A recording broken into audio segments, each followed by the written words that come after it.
7, 6, 5, 4, 3, 2, 1, 0.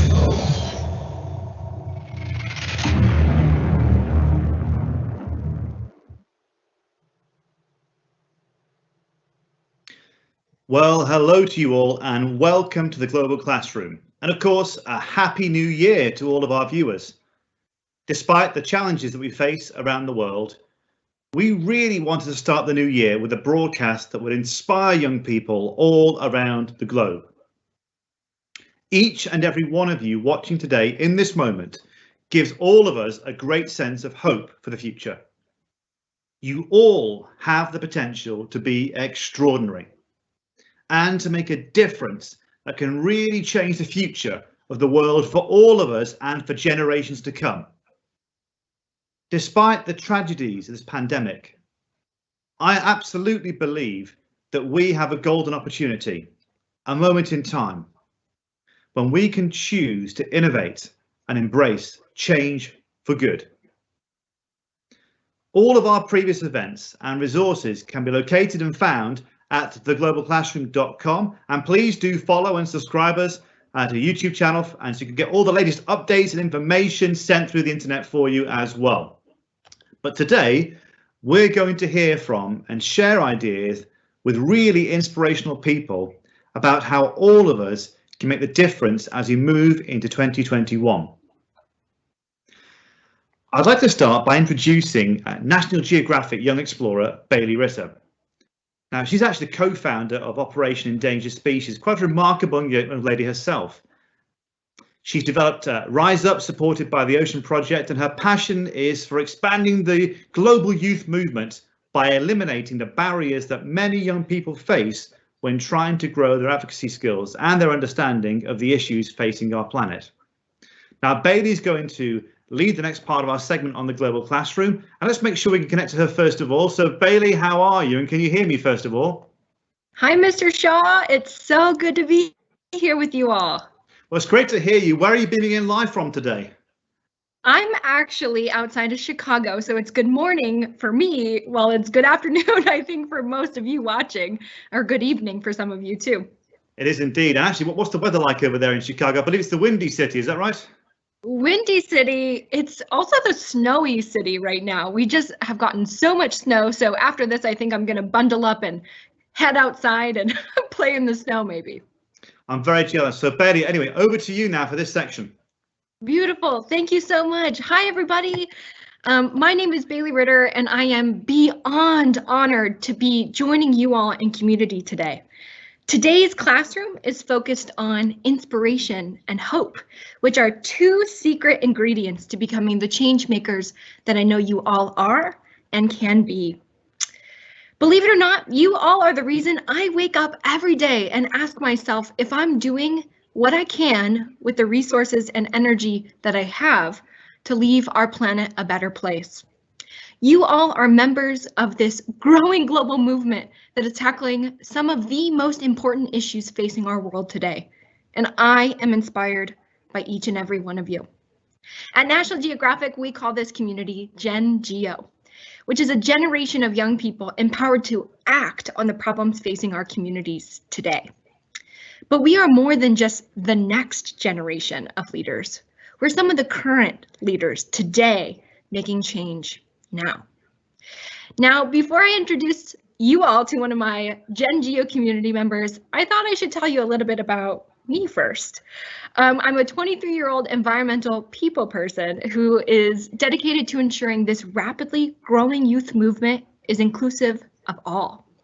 Coming from a town of only 36 people, yep, you heard that right, I did not see where I fit into the change-making picture, because I didn't see anybody who looked like me, who was my age, making the change, and I sure didn't see any solutions.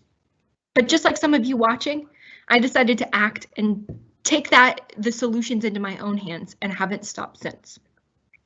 Like Mr. Shaw said, I helped found Operation Endangered Species, which is a collaborative effort that focuses on saving endangered species from extinction. And since 2012, this program has raised and released over 500 alligator snapping turtles, which are critically endangered in my home state of Illinois, back into the wild. And I'm also the host and creator of the Rise Up webinar, which is supported by the Ocean Project and is a youth-led monthly webinar that connects, inspires, and empowers young people, just like yourselves, through peer-to-peer training, networking, and skill building, all for free. I'm also a proud 2020 National Geographic Young Explorer and a youth advisor for the Ocean Project, which is actually how I met Kehkashan. Kehkashan Basu is the founder and president of the Green Hope Foundation, which she founded at the age of 12 and has been named a National Geographic Young Explorer, a Forbes 30 Under 30 awardee, a United Nations Human Rights Champion, and is also the youngest recipient of Canada's top 25 Women of Influence, not to mention the only Canadian to win the International Children's Peace Prize, and one of the top 100 Sustainable Development Goals leaders in the world. She's truly impressive, and I'm so honored to be joining this conversation with her today. Kehkashan, would you mind sharing a little bit more about your work and journey? Awesome, yes.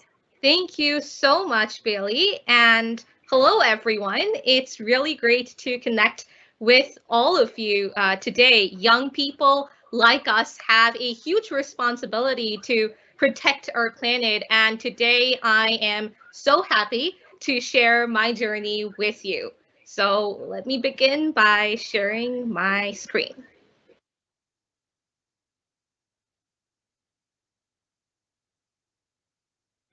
Great, so the words empathy, love, care, peace, these have always played a really important role in my life. And I come from a family where these qualities have always been a part of our daily lives. You know, I have seen my parents go out really early in the morning every weekend to distribute food, clothes to those in need. And I used to always accompany them. And segregating our waste, composting them, recycling, upcycling were part of our daily lives.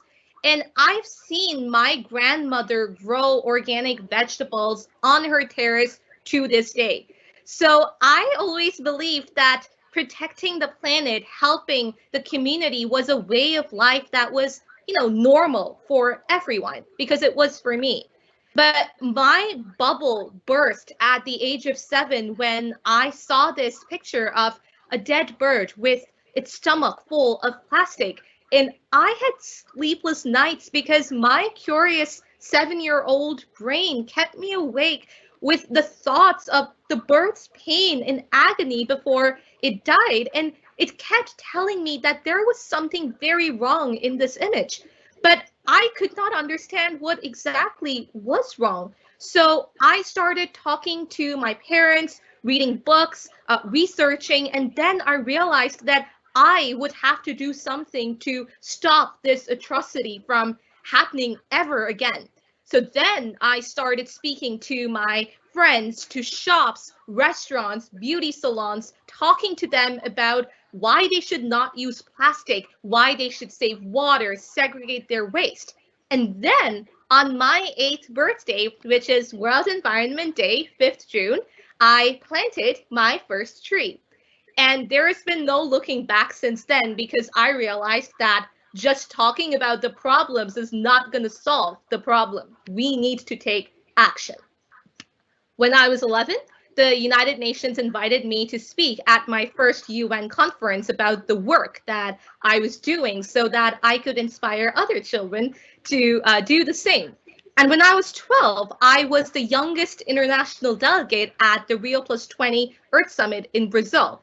And over there, out of the 50,000 delegates, I was one of the very, very few children below 18.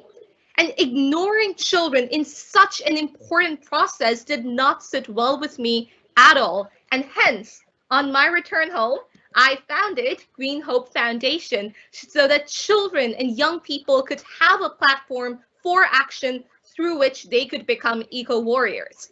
We started with just 5 friends, and today I'm so happy to say that we have more than 140,000 people working with us across 25 countries.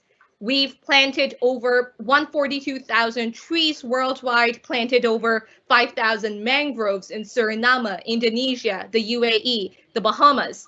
cleaned up over 200 beaches, parks, ravines, canals, worked on sea and river turtle conservation across the world, from Seychelles to Canada. We are strong advocates of growing your own food, especially during this pandemic. And we've conducted over 225 education for sustainable development academies. Now, in 2015, the United Nations adopted the 17 Sustainable Development Goals, and I was the youngest at 15 out of the 193 youth selected to represent each UN member state at the adoption ceremony. And I realized then that the work Green Hope Foundation does was exactly what the SDGs mandated. And all we had to do was connect our projects to each of the SDGs. So the overarching aim of the Sustainable Development Goals is to leave no one behind and ensure a life of dignity for all. Hence, we work not only in urban areas, but in the rural areas and villages as well, with children of the marginalized communities who have no access to education. They don't have clean drinking water, no sanitation or toilets, no electricity. So what we do is that we educate the children in these communities through education for sustainable development, working with them to come up with solutions to solve their local challenges. And since most of these children don't go to school, we use eco-fashion, sports, writing, art, dance, music, and drama to spread awareness so that we can really touch their hearts. And we teach them how to plant trees, how to grow their own food, how to compost. We distribute livestock to them, so hens and ducks, so that they can learn to love nature. We've installed solar panels in a town in Liberia so that they can have light at night to study and safe spaces. And we've built toilets in the villages of Bangladesh, as well as deep bore tube wells and rainwater harvesting systems, so that the people of the village can have clean, arsenic-free water. And you know, my journey with Green Hope Foundation has proven to me that you're never too young or too old to make a difference. And at Green Hope Foundation, we always say that our future is in our hands. So don't wait for someone else to come and tell you to protect the planet. Take that first step, no matter how daunting it might seem. And if every single one of us does our bit for the planet, we can definitely achieve the future we want, a peaceful, equitable, harmonious, and a sustainable one. Thank you very much, and back to you, Baylee. Wow, I'm endlessly energized every time you talk about your story, your journey, and everything that you've done thus far. And, you know, as people watching are probably thinking like, wow, she's done so much, but I'm sure it all hasn't been easy. So a question that I have for you, Kehkashan, is what are some of the biggest hurdles that you've had to face in your journey thus far? Yeah, you're absolutely right. There have been so many challenges. First of all, people did not take an 8-year-old seriously initially, but then they started seeing the impact that my work was having, and thereafter they began noticing my age. And that's why we always say that, you know, age has nothing to do with capability. And apart from that, I also faced a lot of threats to my life. I was a victim of cyberbullying, harassment, but I did not let anything come in my way because my passion is stronger than my fear of these really bad people. And it's really important to remember that you don't let these bullies stop you from doing your good work, because when you do your good work, there are always going to be detractors. So the journey is long and hard, but you know, you just keep going. So now that we're all inspired, what would be your message to everyone watching today and in the future to take action for our planet? I'd say that it's always important to remember that whatever comes from the heart stays. So please be empathetic, be honest, hardworking, passionate, positive, and these qualities will really live on and create change in the world. And most people live only for themselves, but believe me, when you help even one person, you sleep so much better at night. And you don't need to start an organization to make a difference. You can start at home with yourself and the change will follow. And don't do it for the fame and the awards or the media coverage. Do it because you want to help others. You want to do good for the planet and your community. And it will not be a bed of roses, but never give up. I love that. Thank you so much. I don't know about you all, but I'm feeling especially inspired and excited to go out there and be the change. So thank you so much, Kehkashan, for your brilliant answers and your work. You all have the power now to be the change and find the solution. And at National Geographic, we believe that young people are key to addressing some of the world's most pressing problems. As we like to say, you're a part of Gen Geo, a community of young people who are committed to exploring connections, seeing how complex human and natural systems interact and change over time, and taking action for our planet. So thank you so much. As you can see, we invite you to join the Gen Geo conversation by sharing your story, the important work young people are doing for our planet, and the hope we all have for the future.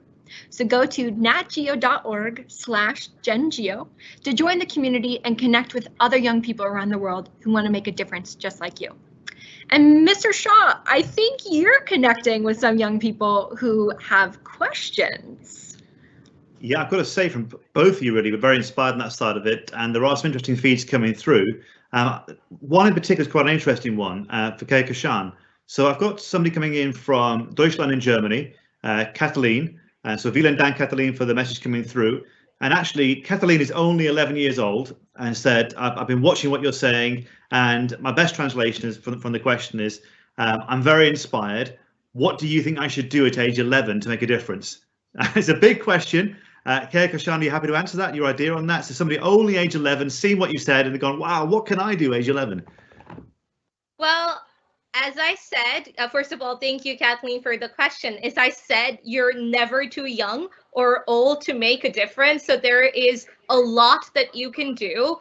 If you see in your community that you're able to plant trees, for example, or take part in recycling campaigns, or spread awareness amongst your friends and try to educate them about growing their own food, for example, that is a really good way to start. And then educating yourself, your family, and your friends. And especially during this pandemic, you can even join webinars and dialogues such as these to learn more about what you can do, get inspired by others, and share best practices. And take those small steps in your home so that you're able to bring about change no matter what. But yes, your age is an advantage for you. Never look at that as a detractor. And yeah, you can do so much to bring about change. And I really look forward to seeing your impact in this world. Brilliant answer. I think it's a really important one there, saying it doesn't matter your age. So even at my age, I can get there and do something as well as being young. Now, there's quite a few questions in saying, let's go for it, let's make a difference, let's make a change, let's make 21 work hard. There's an interesting question, I think, from South Africa, and I think the name is Hugh, although it might be a typo on here possibly. This is an interesting one. So Hugh's somebody who is doing recycling, very passionate about it, encouraging people on his neighborhood to do that. But Hugh's saying he gets frustrated that other people don't see the importance of recycling and he sees people not doing it. Difficult question to put to you, but if you're okay, how do you suggest Hugh goes about sort of gently trying to persuade people to go with him and not to be too frustrated or set back by this? Thank you, Hugh, for that very important question. And I can completely relate to you because I have been there and continue to be there every single day trying to get people to change their mindsets. And my advice would be that you keep doing your work. You don't stop. And somehow or the other, once people see that you are committed to bringing about positive change, you continue to do your work no matter what they say. I have seen in my experience that they do realize that what you are doing is good, and then they think that, oh, that is something that I should do as well. So yeah, it can be frustrating, and it can be very hard at times that people are not listening to you and you feel really bad about it. But I'd say just keep going, and people will see that work and they will eventually join you. It's like I also said, it's a very long road ahead. It's not going to come like this, but we just have to keep going to achieve that sustainable world. Wonderful answer. I think we all relate to the idea, just be the light, be the hope there, do the positive thing, and people will eventually follow what you're doing and stay true to it. So time is moving on, so there are more things coming through. Perhaps I'll pass them on to you after the session. But on behalf of myself, Kehkashan, wonderful answers there. Baylee, amazing stuff as well. And from ourselves in the Global Classroom, thank you very much, and we'll see you hopefully soon as well. And stay tuned in. Thank you very much. Thank you. Now, after that amazing start, very powerful start there, and I feel like I almost get up here and do something rather than sit in this chair. But let's go and learn something, some information about how you, all of you now, the youth of the world, can also make a difference in helping to bring hope to others in your community as you fight against COVID-19. So this is going to be a call to action for anybody here listening, and we're so lucky about this. To do this, we're going to now connect to our really good friends at the Smithsonian Institution in Washington, D.C. in the US. And I'm hoping right now I can say hello to a familiar face, to Dr. Carol O'Donnell. Can you see me and hear me, Carol? How are you? Yes. How are you, Mr. Shaw? So good to see you. We're great over here, and it's great to see. How's Washington right now? Doing well? Yes. Probably just like Chicago, we too are cold, but with no snow. Oh, no snow. I'm sad about that. So no snow in the middle today. But I'll hand over to you right now for a really exciting message as well. Thank you, Carol. Yeah, thank you so much, Mr. Shaw, for inviting the Smithsonian Science Education Center to be a part of this really important work. Hi, everyone. So it's good to be with you today. My name is Dr. Carol O'Donnell, and I'm the director or the head of the Smithsonian Science Education Center. And as Mr. Shaw said, I work in Washington, D.C. in the United States. I'm also an educator, and I've been an educator since 1983. So that's 38 years of being in a classroom, and I love it. And as Mr. Shaw said, I'm here today to share with you ways to give back to your community, just like Kehkashan has done, but our work focuses on ways to protect yourself and others from COVID-19. And my friend, Hana, is here as well. So since the start of the pandemic, the Smithsonian Science Education Center has been engaging youth ages 8 to 17, just like you, in hands-on activities that help explain the underlying science of COVID-19 and its protective behaviors. So when I say protective behaviors, I'm talking about those things that help you to not either contract COVID-19 or give it to others. We help you discover why you're being asked to wear a mask, why you have to wash your hands, and why you need to socially distance, even after you get your first vaccine shot. So for example, did you know that when you sing, shout, or even breathe like this, that these small respiratory droplets come out of your mouth, and you can feel them and see them. And those respiratory droplets carry the virus. For the pandemic we're experiencing now, that's SARS-CoV-2, and it causes the disease COVID-19. And those small respiratory droplets, they carry the virus to somebody nearby. And that's why you wear a mask, like this one, or like this one, or even now the World Health Organization is saying maybe both of them, right? So the mask helps protect you from those respiratory droplets. So if you want to actually test it out for yourself, you could take a bowl like this, fill it with water, put your hands in it and flick, and droplets will come off of your hand. Well, the further away you get from someone, the harder it is for those small respiratory droplets or small water droplets to actually reach the person.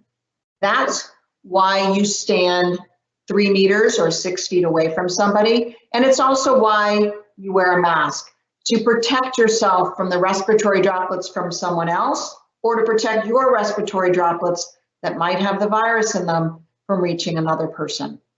So both the mask and the physical distancing will help to protect others from the respiratory droplets and yourself. The other thing that you can do is simple soap.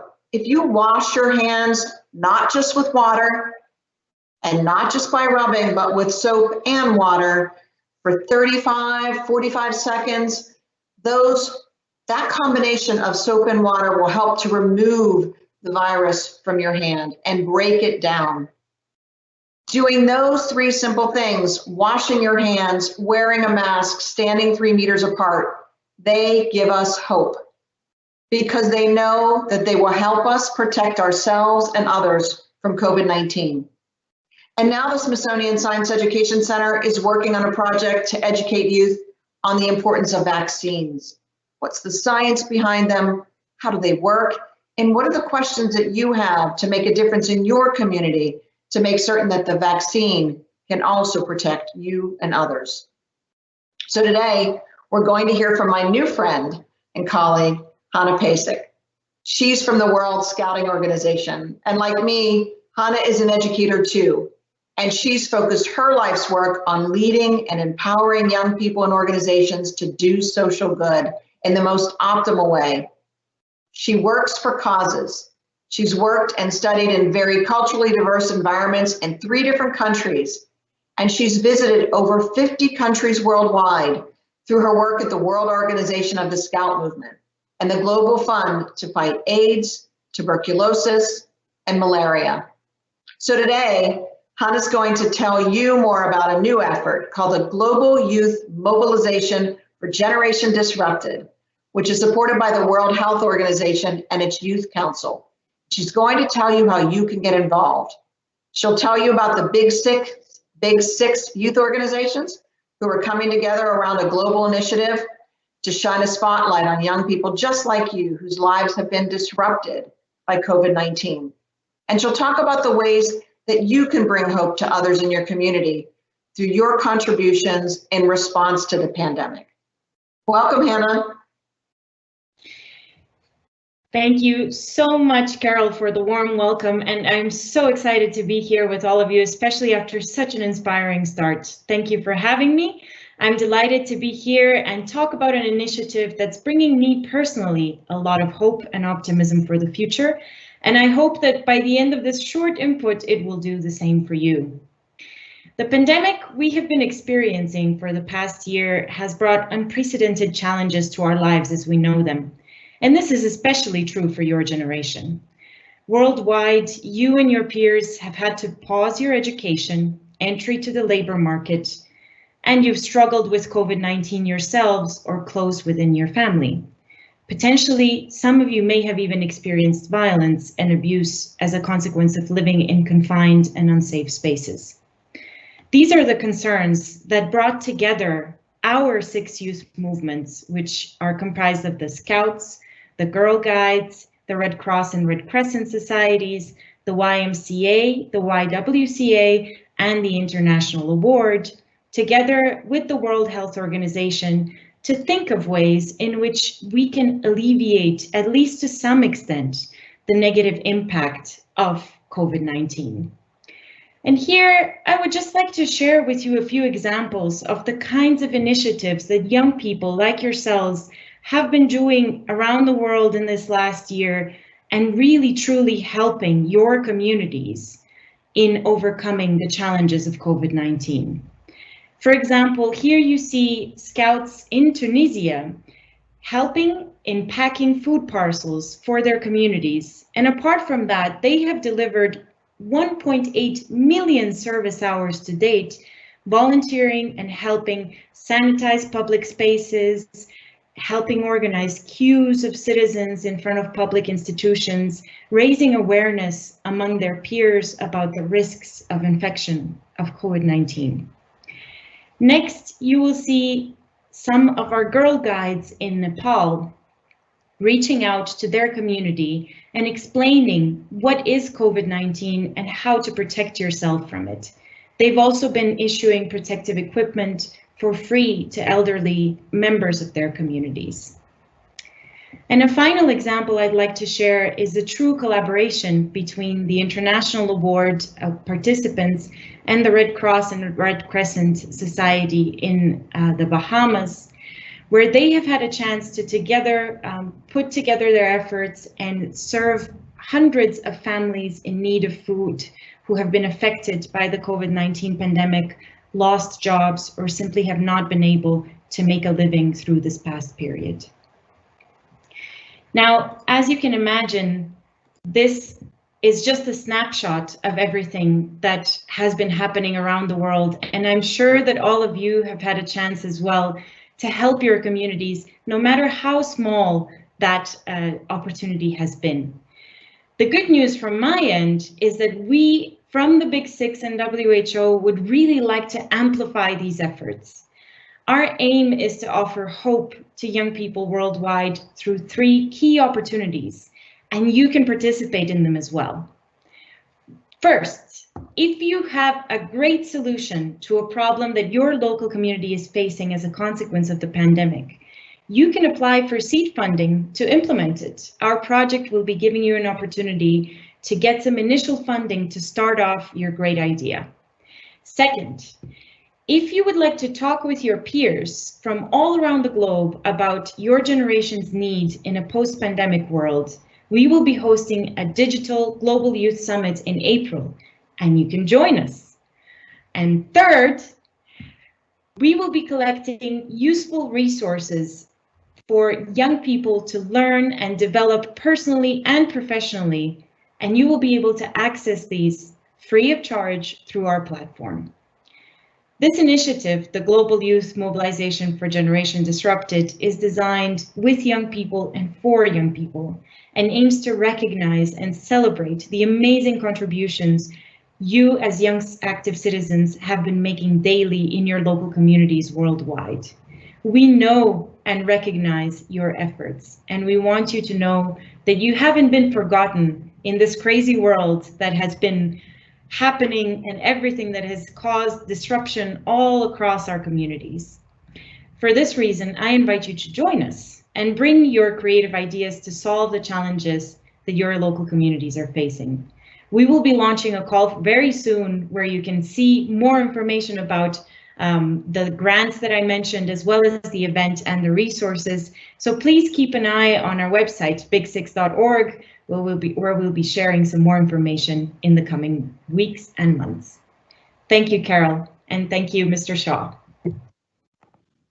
Yeah, thank you so much, Hannah. I hope that we all know, in order to make a difference in your local community, you do need those resources. If you want to buy masks for others or educate people on the importance of soap or distribute soap or food, you need financial resources. So to be able to apply for them, I know there are thousands of students who are listening in right now, and that's a wonderful opportunity for them to get support. And then to meet other people like you and others who want to make a difference in their community at the summit. So thank you for helping share your information with us. Thank you, Mr. Shaw, for your time. Thank you very much. An amazing message from both of you. Wonderful stuff going on there. And I love the theme of taking action, making a difference, being the change. So we sit here, and I know many of you are children that you want to be in school, you want to be out seeing your friends, and this whole situation, the pandemic, has meant that you have lost parts of the life you want to get there. And I think if we step up as a generation and make that change, join together and be proactive, it's very, very powerful as well. So think about what you want to do. You look at the Big Six website, get involved, and some great things happening over the next few weeks and months as well. But we want to inspire you also in the global classroom. And our next guest will certainly do that. So don't feel worried. Our next guest lining up there, no panic here. She's an exciting guest. Our guest is Denise Lewis, OBE, and she is an accomplished presenter, broadcaster, former athlete and president of Commonwealth Games England. The former Olympic gold medal winning heptathlete has gone on to secure a successful broadcast career and is considered one of the BBC's most credible commentators. Presenting coverage for major sporting events such as, huge ones here, the 2015 World Athletics Championships, the Rio Olympics, the Commonwealth Games, the IAAF Championships in 2017, I'll keep going. She's also used her platform, the presence she has here, to highlight projects and discuss and promote diversity, and has taken on the role of ambassador and patron for multiple initiatives and charities as well. That's quite an accolade and a huge amount of things. We're very privileged here to hopefully beam into you live. Denise Lewis. Denise, if you're unmuted and ready to go, can I say hello to you? Hello, it's lovely to join you and everybody around the globe. It's really a pleasure to be here tonight. Well, I guess first of all, Denise, you're not coming from Washington or somewhere fancy around the world. You're being from the UK. It's wonderful. Is there any snow there? That's the theme today so far. No, we had a few drops of snow a few days ago, but it's not too bad. A little fresh, but it's quite nice. We had sunshine today, which was lovely.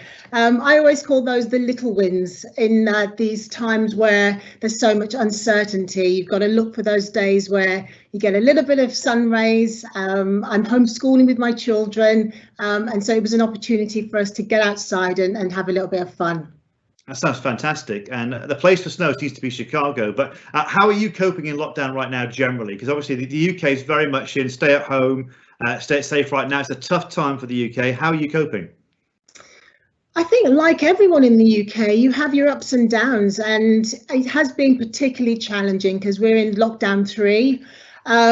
It's been tough, but my go-to has been the life that I've known for so many years, which is sport and activity, and trying to make the most of the area that I live in, where we're lucky we have some green space.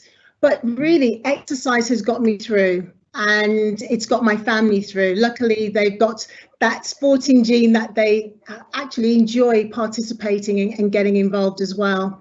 But we've been cooking and we've been doing fun things as much as you can, but it's been a real tough time for the children. This uncertainty, education starting and online, being on the platform for way too many hours. But what I do know is that this time won't stay like this forever. So we've got to take our tentative steps towards in a new world, a different world, but a happier time. I think that's quite inspirational, actually, and I think I'm pleased you can exercise. I mean, my family's not always going to exercise. I want to stay inside sometimes, so I'll encourage them. And now you're incredibly successful in many ways, and someone who's achieved the highest accolades in the sports arena. He's on broadcasting, TV, and now from what you're saying, also, getting out there, exercise. You're an amazing parent, but there must have been times when you faced setbacks and difficulties, and these are tough times right now. How did you overcome these? And this whole theme today is about inspiration. What was your inspiration? I think you can imagine a life in sport, the biggest setbacks are usually injuries, not getting selected for a team or not quite reaching the performance that you like. And so you have to learn, I guess, in life, but in particular in sport, how to get over those setbacks really quickly, because they affect your self-esteem, they affect the things that your goals. And so learning to deal with setbacks, it hasn't been easy, but you find a way, you trust in the people around you as much as you can, but you have to be courageous. And, there are times in my athletic career when, injuries came at the worst possible moments before major championships.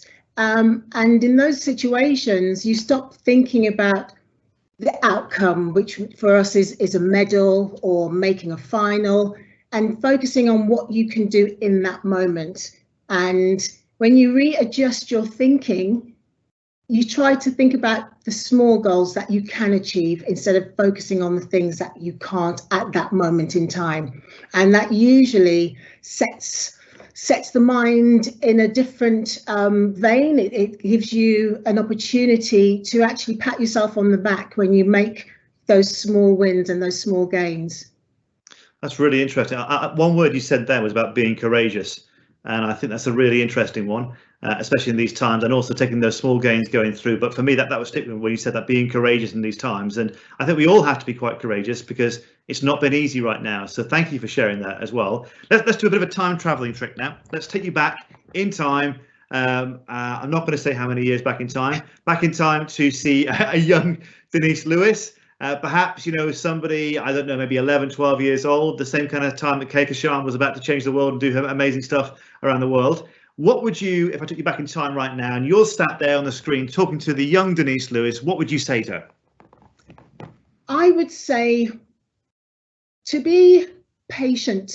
You know, we heard earlier, we were talking about timelines. Some people do things amazingly at a young age, and that's great. But sometimes it takes you a little longer to find your passion or find something that really stimulates you or interests you.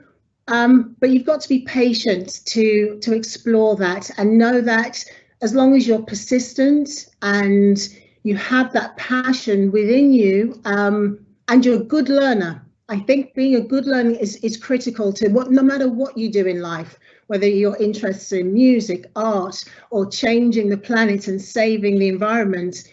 It is about making sure that you're a good learner and you ask questions, and yeah, have a little bit of fun as well when you're doing it. And those things I think have guided me definitely to this point. But the young Denise was not that confident, but being patient on that timeline allowed me to grow in confidence and to learn and to listen to my inner voice. And my targets were always just to be better than the moment before, the day before that, and those small little improvements that you can make are invaluable. They really are.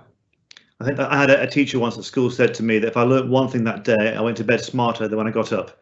And so Absolutely. That kind of each day you gain something, isn't it? It's amazing to do that.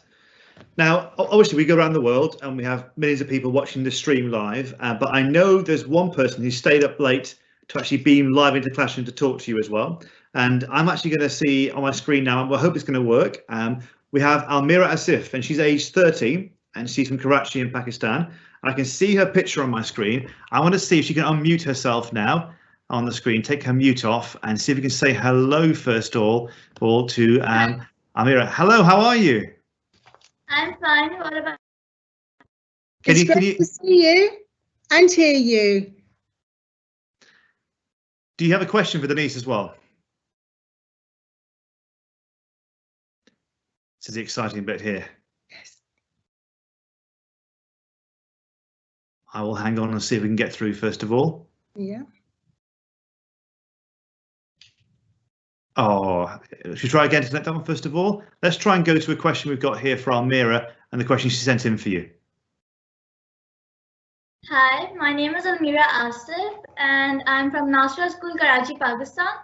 Ma'am Denise, I have a question that what one most important lesson you have learned from your time as a professional athlete?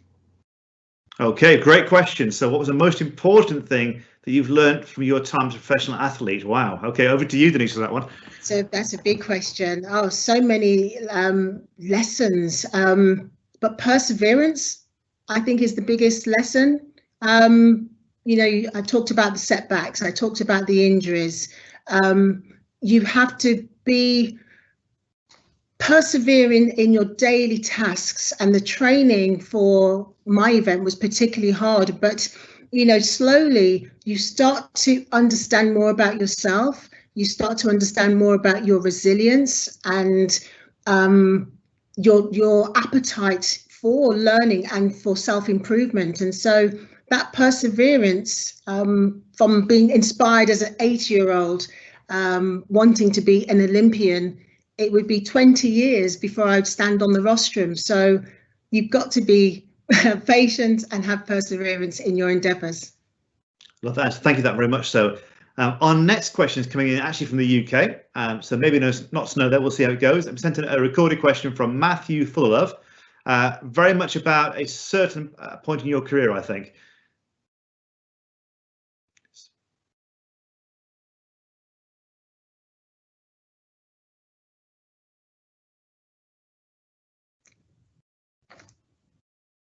Can't hear you, Matthew.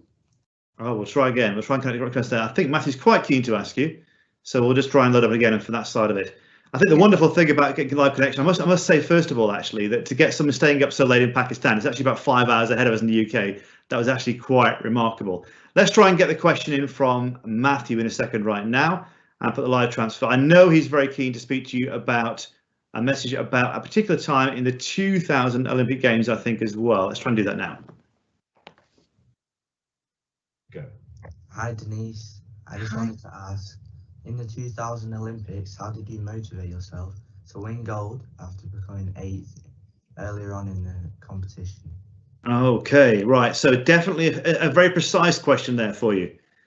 It was a great question because I'd been injured also leading into those games. So there was a lot of uncertainty about the competition, whether my injury would actually hold up. And so the motivation for me was basically knowing that it was a golden opportunity for me to showcase myself, and all the, I guess, decisions I'd made up to that point, it felt like a now or never moment. And so it was that time where I kind of went into myself and focused only on each event as they came. And so tried really hard not to think about the outcome.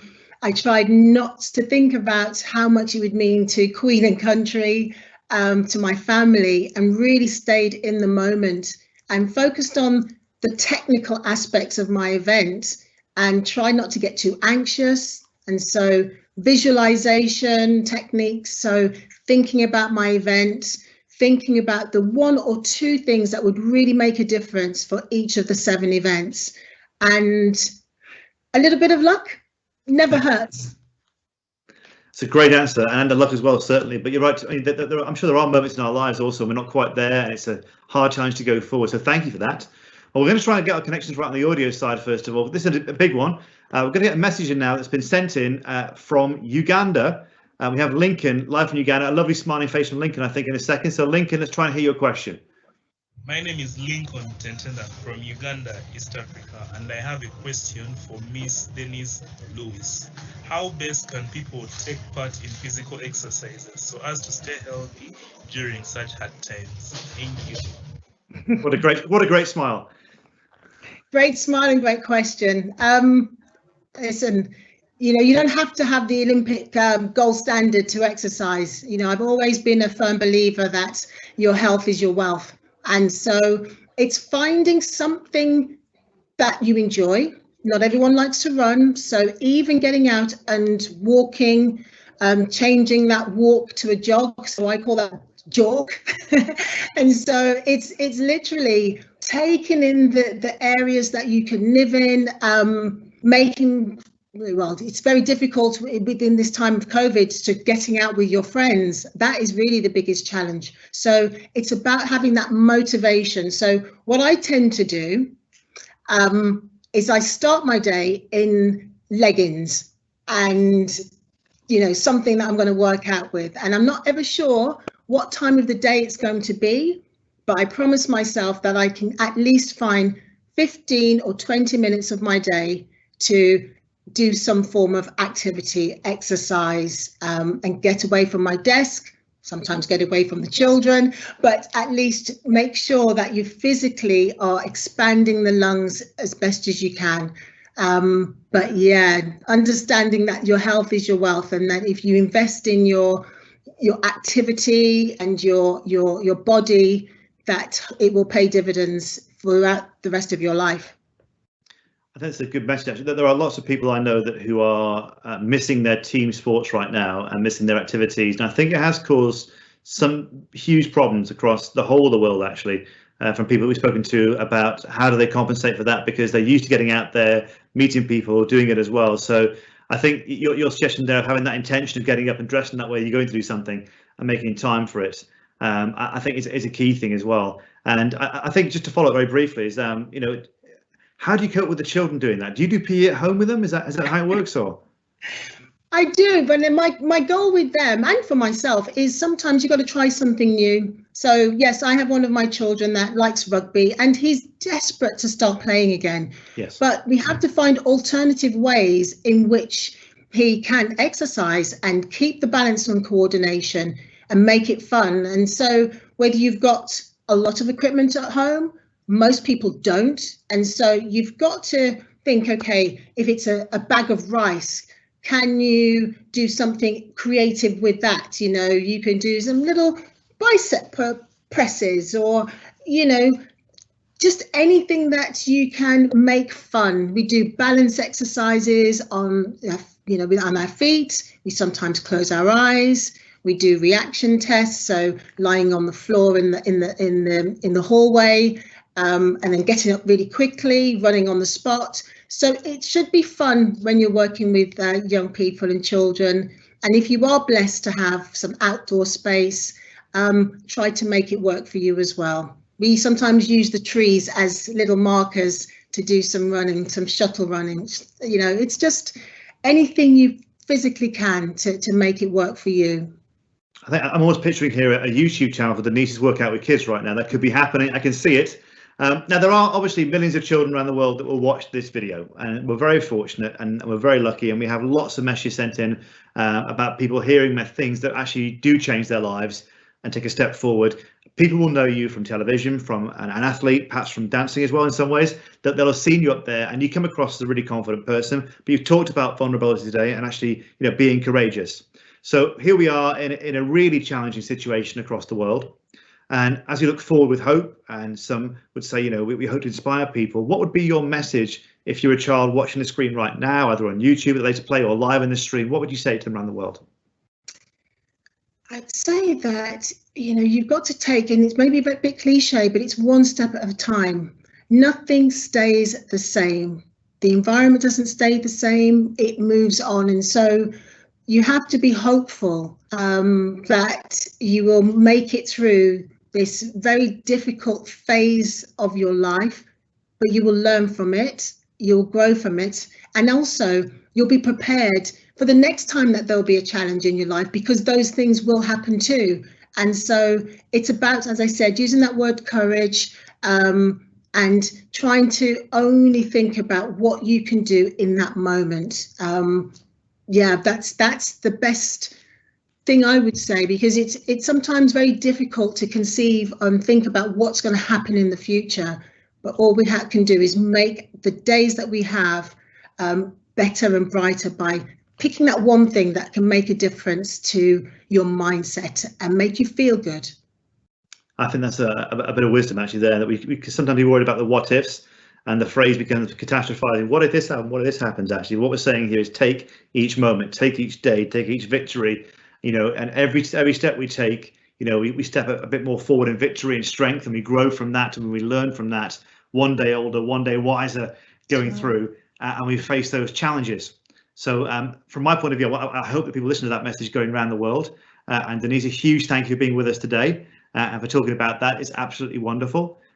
From myself and our global partners around the world, the Smithsonian Science Education Centre, National Geographic, the World Health Organization, UNICEF. I know that we have BMG and Penguin Random House supporting us as well.